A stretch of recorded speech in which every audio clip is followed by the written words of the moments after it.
Yes, omukutu guli mugumu gwokka gwolina okubanga weekumiddeko ku Project Media TV, gwe mukutu gwokka ku YouTube gwolina okubanga weekumiddeko okufuna amawulire agaakagwawo oba goyinza okwesiga. Kuba nze nsiba nkugamba ate nja sigala nkugamba tife tetukola lugambo, tukwera ddala kyennyini kitujje ku ground, tugenda ddala ku source nesobola okubanga tujjayo information entuufu ne tujja gikutuusaako butereevu wano ku Project Media TV nga tuli live bulungi. Osobola okubanga naawe okomentinga, osobola okubanga otuwa endowooza zo. Mwaba subscribinga mwebale, mukola omulimu mulungi nnyo, mukola omulimu gw'amaanyi okubanga mwongera ettaffaali ku Project Media TV.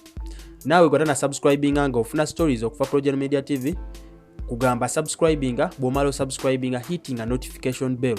Akantu kali awo sign eringa yakidde hitting ogenda kuba butereevu, ofuna notifications ku simu yo oba ku computer yo oba wona wogoberera Project Media TV ku YouTube.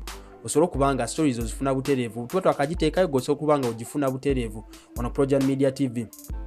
Nga bweri enkola yange sisobola vaano nga situmiddeeko kuba nze gwe mwaba nfudde kyendi oba mwafudde Project Media TV kyeri saawa zino, so sobola kubeerayo ne sibatumirako mwaba commentinga alikinga.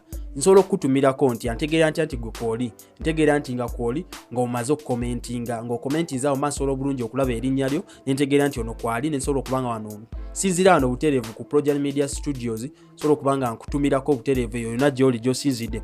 Team Oman, Team Saudi Arabia, Team Dubai, Team United Arab Emirates, Team Oman, Team Kuwait, Team Canada, Team Uganda, mulimu ab'e Kampala wano, Makerere, Kikoni, Makerere, Kikoni A, Kikoni B, mwenna Kasokoso, Kireka, Mbuya, mwenna abeekumira ku Project Media TV. Shaki's Beauty, nkulaba kwoli nnyo, webale nnyo okwekumira Project Media TV yonna gy'osinzira okubanga otulaba. Waliwo ono gwe bayita Shamta Zubi, webale nnyo okwekumira Project Media TV, okola omulimu gw'abaanyi nnyo. Waliwo ono muganda wange, mukwano gwange gwe bayita Nabanja Kati Patricia, webale nnyo.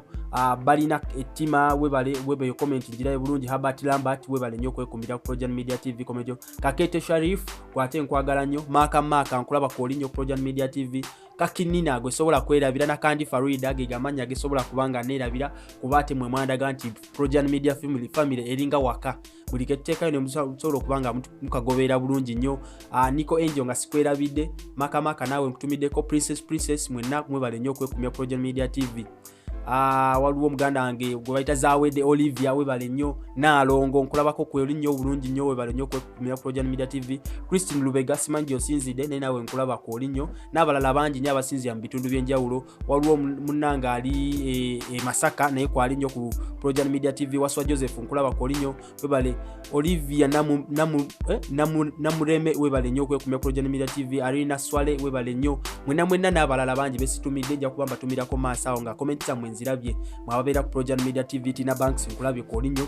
Olunaku olwaleero nga bwe nagamba tusanyuka n'oyo akoze eki afunye ebirungi, tetukaba n'oyo abakoze eki abatuuse ku kibi, n'abagambye leero birthday ali ntala aweze emyaka 31 egy'obuto, era nga tusobola okubanga mutwegattako wano butereevu okusobola okulaba nga tukuza birthday ye bulungi nnyo wano Project Media TV nga bw'eri enkola yaffe. Olunaku olwaleero tuze ne muganda wa Fresh Kid, taata we muyimbi Fresh Daddy, mama we naye gyali si muyimbi wabula ebintu bino abigoberera kwanga mutabani we mwali. Fresh Kid y'omu ku bato abasinga okubanga abakyamula abantu abakulu n'abaana abato muno wakati mu ggwanga muno, olw'ennyimba ze zakubanga abambi abasinga lwe basinga okwagala, ng'era abadde ne tutumu okumala akati ssaawa zino ngoza agenda mu mwaka mulamba, agenda weza omwaka mulamba nga kwali ku kyati ya Uganda.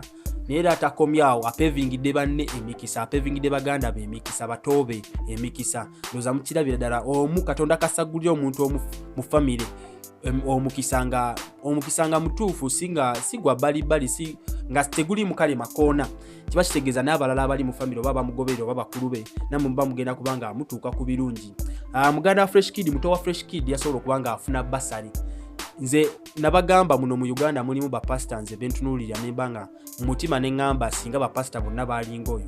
Omu ku abo ye Pastor Wilson Bugembe. Pastor Wilson Bugembe yasobola okubanga awa muto wa Fresh Kid basari, yamwadde basari okuva ddala nasare paka senior 6 nga amuwa masejuka amabega kawo Pastor Wilson Bugembe yasobola okubanga aggulawo essomero lye bayita Masse School oba ng'aligenda kuba nga liyamba abaana abatalina busobozi. Fena tumanyi history wa Pastor Wilson Bugembe eyo gye yasibuka eyo naye bayamba muyambe, so yavaayo n'agamba mu mutima omugabi kansobola nange okuba nga ntandikawo essomero egenda okuba nga liyamba abaana abatalina mwasirizi oba abaana abateesobola.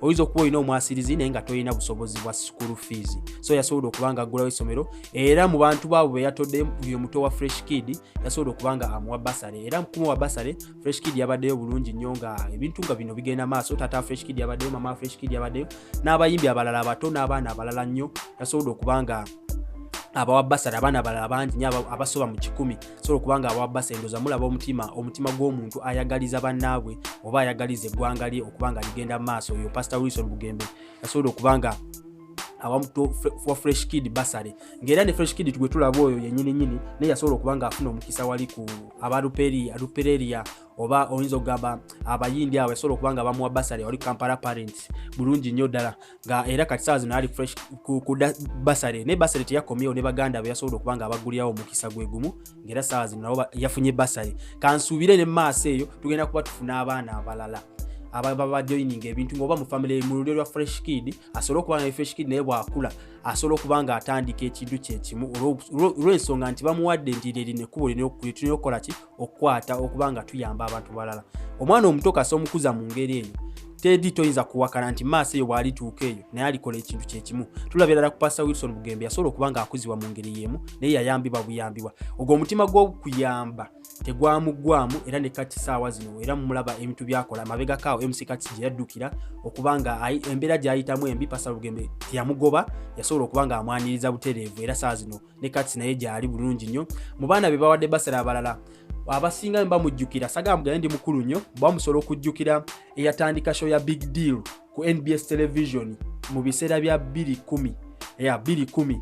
Oyo omuvubuka oba omusajja gwe bali bayita Jime yasobola okuba nga omugenzi Jime yafa omwoyo gw'omugenzi omukama agumuze mirembe, nga yasobola okufa oyo omuvubuka n'alekawo omwana, yalekawo abaana naye omu ku batabani be yasobola okuba naye yeewangulya basale mu ngeri y'emu era kuva wa Pastor Wilson Bugembe y'omu ku baana 10 be nkugambye abamanyikiddwa abasobola okuba nga bafuna basale mu kusomero lya Pastor Wilson Bugembe bayita Masse School.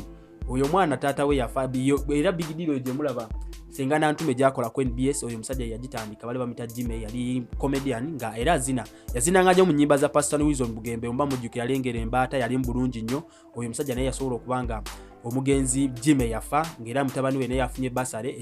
Ekintu ekirungi nnyo kiraga nti Pastor Wilson Bugembe bakola nabo asobola okuba nga naye akola ki abaddiza abamuyambako mu ngeri oba endala, asobola okuba nga naye abaddiza.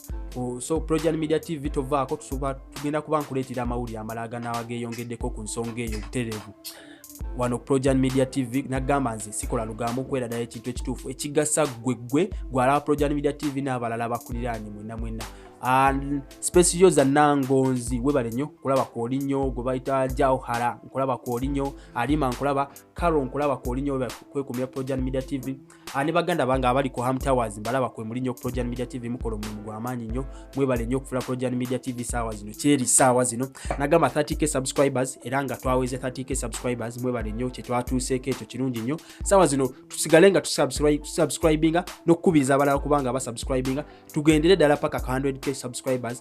Family ekule. Nagamba Projan Media TV we are family. Tetukola fenga fena abakozi wabula nammwe abakomentinga muli kitundu ku Projan Media TV. Solo nkugamba nkubiriza muna subscribing oba solo sharinga content, sharinga Projan Media TV basolo kubanga basubscribinga family ekule, solo kubanga tuzimba ekintu ekigendo wangala emyaka n'emyaka n'abaana bafe n'abazzukulu basolo kubanga bakisangawo eno Projan Media TV.